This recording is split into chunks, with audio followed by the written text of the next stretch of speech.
لو هدفك بناء العضلات يبقى أكيد سمعت عن الكثافة التدريبية، وإنك لازم تتمرن تمرين عالي الشدة عشان تقدر تبني عضلات.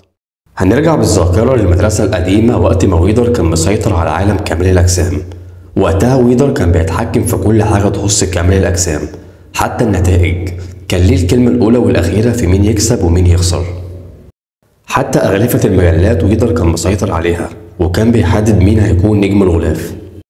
ويدر كان مستغل كل حاجة لصالحه، وابتدى ويدر ينشر فلسفته التدريبية تحت مسمى قواعد ويدر، واللي غيرت مفهوم كمال الأجسام وقتها. كان وقتها أرنولد النجم الأول اللي ويدر خلاه يسيطر على كل بطولات كمال الأجسام ومستر أولمبيا، وحتى أغلفة المجلات والترويج للمكملات. بيقدر ويدر وأرنولد يحققوا أرباح كبيرة جدا على حساب كتير من اللاعبين، وظلم أكتر من لاعب وشطب لاعبين من الاتحاد، وحرمانهم من الحصول على لقب مستر أولمبيا. على الجانب الآخر بيظهر واحد اسمه أرثر جونز، اللي هيتم ربط اسمه بتمرين عالي الشدة. أرثر نشأ في عيلة طبية، معظم أجهزة التمرين وأجهزة إعادة التأهيل كانت من اختراعه. أرثر عنده هواية جمع الحيوانات زي التماسيح والفيلة حتى العناكب السامة. أرثر كان عنده غوريلا واللي هياخد منها فكرة تمرين عالي الشدة.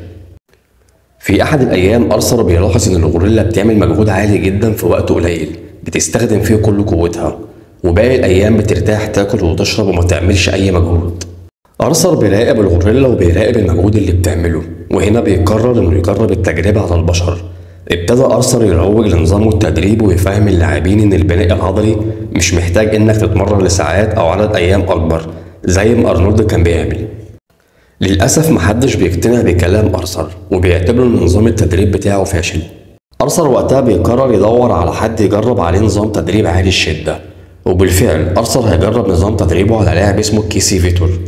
كيسي فيتور أصغر لاعب في تاريخ كمال الأجسام يحصل على بطولة مستر أمريكا في سن 19 سنة. بعدها بيتوقف عن التمرين بسبب انتكاسة كبيرة، ده غير إنه تعرض لحادث فقد فيه معظم أصبعه الصغير من يده اليمنى، وكان هيموت بسبب رد فعل تحسسي بسبب حقنة مضادة للقزاز. كيسي فقد نسبة كبيرة من حجمه العضلي أثناء توقفه عن التمرين، وده كان أفضل اختيار لأرثر إنه يطور من جسم كيسي ويثبت إن كلامه صح، وإن البناء العضلي مش محتاج إنك تتمرن لساعات ولا حتى أيام. في نقطة مهمة لازم نقف عندها، هل أرثر كان هدفه الترويج للأجهزة اللي بيخترعها، أم نظامه التدريبي هيكون أفضل نظام لبناء العضلات؟ أرثر هيبتدي التجربة باستخدام الأجهزة اللي كان مخترعها، وده كان ذكاء من أرثر. في حالة نجاح التجربة الأجهزة بتاعته هتوصل لكل العالم. كانت تجربة أرثر واللي كان الهدف منها إثبات إن التمرين من 3 إلى 4 أيام من 30 إلى 40 دقيقة بشكل مكثف سوف يكون له فاعلية في زيادة الحجم العضلي. بدأت التجربة في 1 مايو عام 1973 وانتهت بعد 29 يوم. مدة التجربة كانت 28 يوم، كيسي كان بيتمرن يوم بعد يوم. إجمالي عدد أيام التمرين 14 يوم، وقت التمرين كان من 30 إلى 40 دقيقة. بعد انتهاء التجربة اكتسب كيسي 45 باوند وفقد 18 باوند من الدهون، أرقام مفيش أي حد هيصدقها، واتقال إنه كان بيتناول المنشطات خلال التجربة.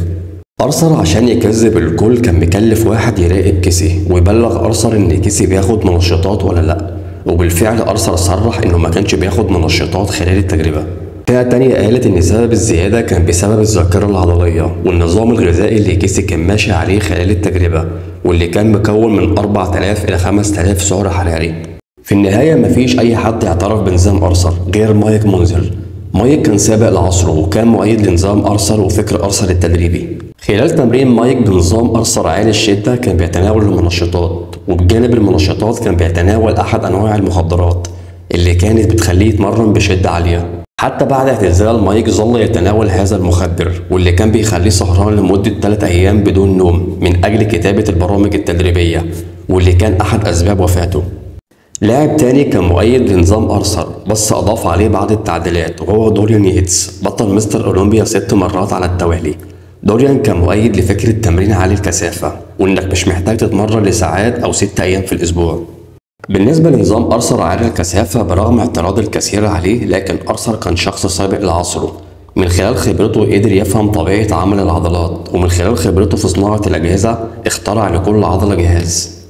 وهنا كان السر في نمو العضلات عن طريق التمرين بنظام أرثر، وهو وضع أكبر ضغط على العضلات خلال التمرين من خلال التحكم في الوزن. هبعد عن نظام أرثر وهدي مثال عن ازاي تتمرن بكثافة تدريبية من غير ما تعرض نفسك لإصابة. لو في لاعبين هيتمرنوا تمرين باي بالبار والاتنين هيستخدموا نفس الوزن، اللاعب الأول ابتدى التمرين ونهى المجموعة ب 12 تكرار بدون أي تركيز وأداء. ابتدى اللاعب التاني التمرين بنفس الوزن، كل تكرار كان بطيء وبتركيز، وقت المجموعة اقترب من الدقيقة. هنا اللاعب حط أكبر ضغط على العضلات من خلال طول وقت المجموعة والتركيز مع كل تكرار. يبقى نفهم المقصود من كثافة التمرين إننا نولد أكبر ضغط على العضلات خلال المجموعة، وإن العضلات لا تتعامل مع عدد تكرار ولكن تتعامل مع مقدار التوتر القائم عليها. دوريان في أحد التصريحات ليه قال لو أنت ماشي على نظام تدريب لفترة وموفر كل عناصر النمو وما شفتش أي نتيجة، هنا لازم تغير تمرينك. وهنا نفهم إنك لازم تجرب كل حاجة على نفسك وتكتب كل حاجة تخص تمرينك ونظام أكلك، عدد التكرارات والمجموعات، وإنك تراقب جسمك بشكل مستمر. في نهاية الفيديو هقولك على نصيحة صغيرة. جسمك عامل زي مدينة جديدة، عشان تقدر تعيش فيها انت محتاج مواصلات وشبكة اتصالات وانترنت وأماكن لبيع الطعام. اتعامل كده مع جسمك ووفر ليه كل العناصر اللي محتاج ليها، واتمرن دائما بالطريقة التي تتناسب معك.